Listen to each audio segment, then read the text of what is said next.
Okay? So, meron tayong bagong cast of character ngayon na alam nyo, maganda kasi yung nangyari ngayong linggo na to sa ICI. Maraming nakasuhan. I think 9 yata na malalaking tao ang nakasuhan and more to come. 44 days in pa lang. Halos kalahating buwan pa lang ang ICI pero marami na silang nirekomendang kasuhan. Okay? Meron ngayon may nagtitinda ngayon ng ewan ko kung anong nag-file siya ng certiorari. Ang pagkakaintindi ko sa certiorari, you're asking ano yung discretion, ano yung authority nitong tao na itong body na to na gawin yung decision na yon. Okay. Pero ang ICI is a merely investigative body, 'di ba nga?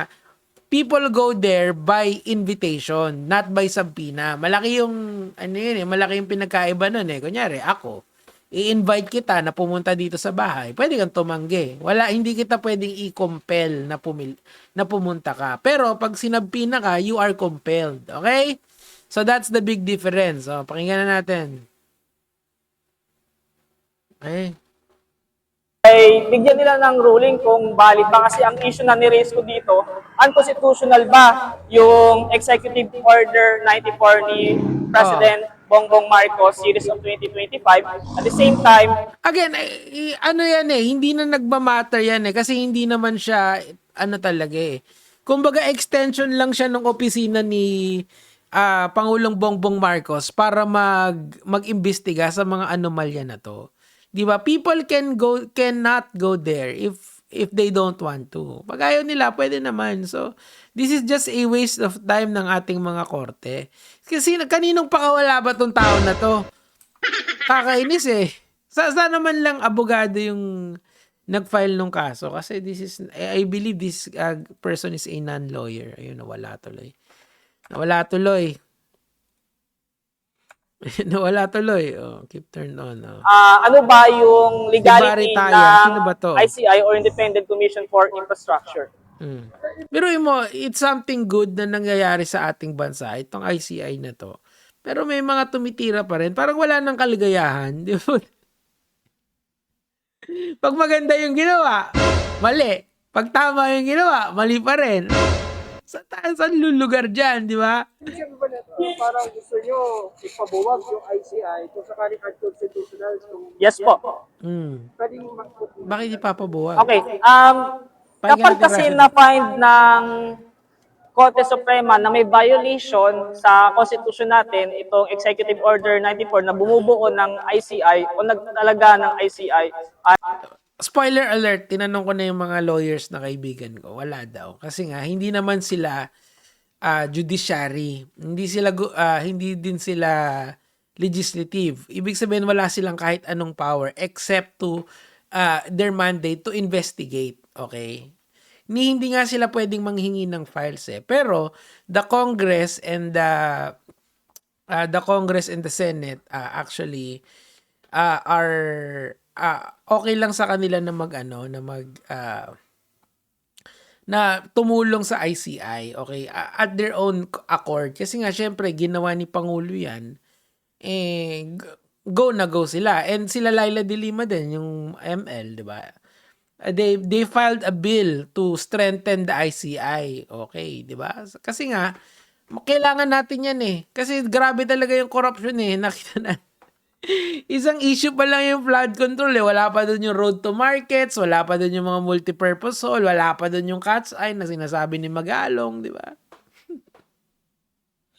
Tapos here we are, this person right here. Ano ba? Wala ka bang magawa sa inyo? Tara, mag-vlog na lang tayo, tol. Wag mo na sayangin yung oras ng gobyerno. ay maaari siyang i-declare unconstitutional at hindi na siya magiging functional. However, sinabi ko na sana kahit na nakasampa na ng kaso o yung following ng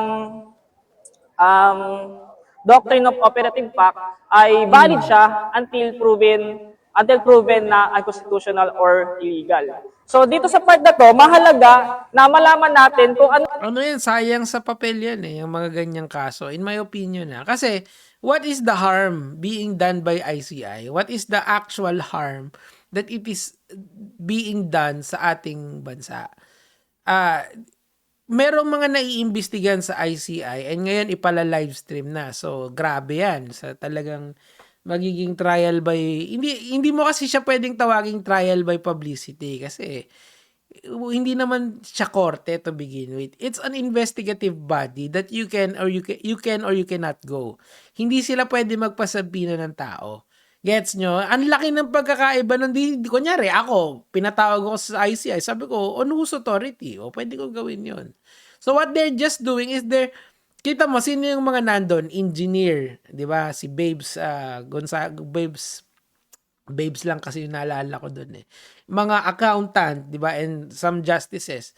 Meaning to say, they are there to investigate and to recommend. They are not the one who's actually going to hear cases. Gets nyo?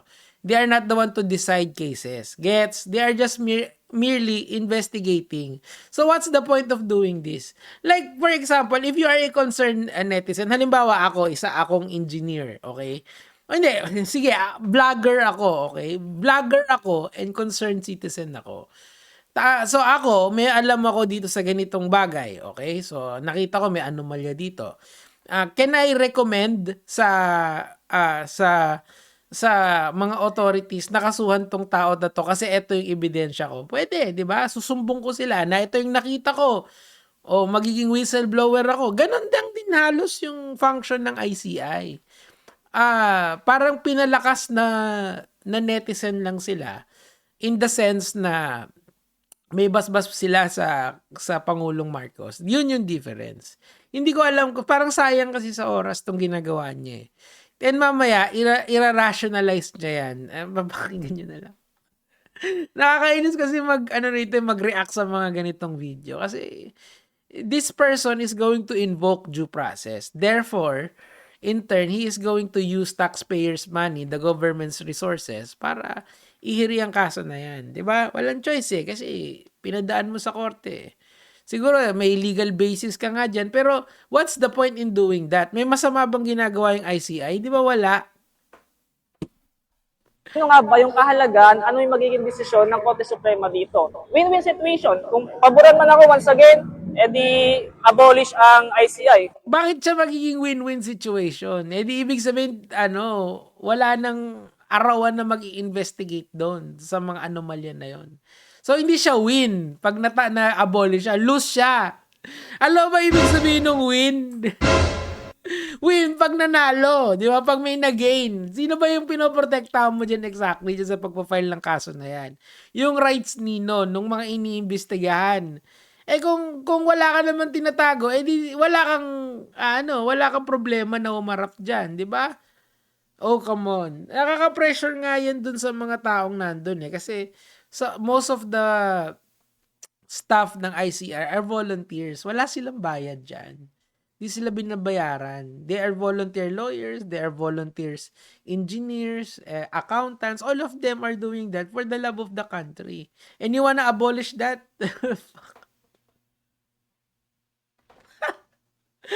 Mind blown ka rito sa mga tao dito. Wala ba kayong magawa sa bahay nyo? Wala ba internet ngayon? Kung hindi man, edi mas mabibigyan nila ng ngipin itong ICI. Kasi kaya nga, sila De Lima, nagsusulat na sila ng batas to strengthen the ICI. What they won't do is to file a case sa Supreme Court to abolish ICI. Di ba wala siyang sense? Illogical siya. Yung isa win, yung isa lose. Hindi siya win-win. Pag win, ibig sabihin may napanalunan ka. ay kita ko walang contempt powers to kagaya ng nasa legislative department. Oo nga, kaya nga nagsulat ng batas eh, di ba? Kasi nga sa executive branch siya, they are merely trying to investigate. Gets? Oh, come on. Di ba parang sayang sa oras to eh. Biruin mo nagpa-file ka ng kaso sa Supreme Court tapos they need to nasa docket na nila yan na may receive na eh. So, kailangan nilang at least basahin yan. At least magsayang ng ilang oras dyan para decidean yan, di ba? Kakainis talaga. Mga walang magawa sa buhay. Diyos ko. Trabaho kasi kayo. I mean, mag-vlog kayo, di ba? I mean, siguro may trabaho naman si sir. Pero, ang point ko rito, this is such a waste of time for everyone. Oh. Kasi legislative department kasi, sa constitution natin, wala namang contempt power doon. Pero, ang nagbigay ng contempt power doon sa legislative branch natin ay jurisprudence or Supreme Court decision in the case of Balag and Ermita. Di ba? At least alam niya yung talking points niya. Sino ba tong si Barry Tayam na to? Actually, pwede naman niyang ginagawa niya kasi nga concerned citizen siya. Pero sana ilagay natin sa tamang konteksto yung mga reklamo natin. Huwag nating sayangin yung oras ng korte kasi pag magpa-file tayo ng kaso, it's a solemn process. Ano yan, di tayo dapat nagtitrip-trip dyan. Anyway, yun lang naman po yung sa akin for today, mga lods.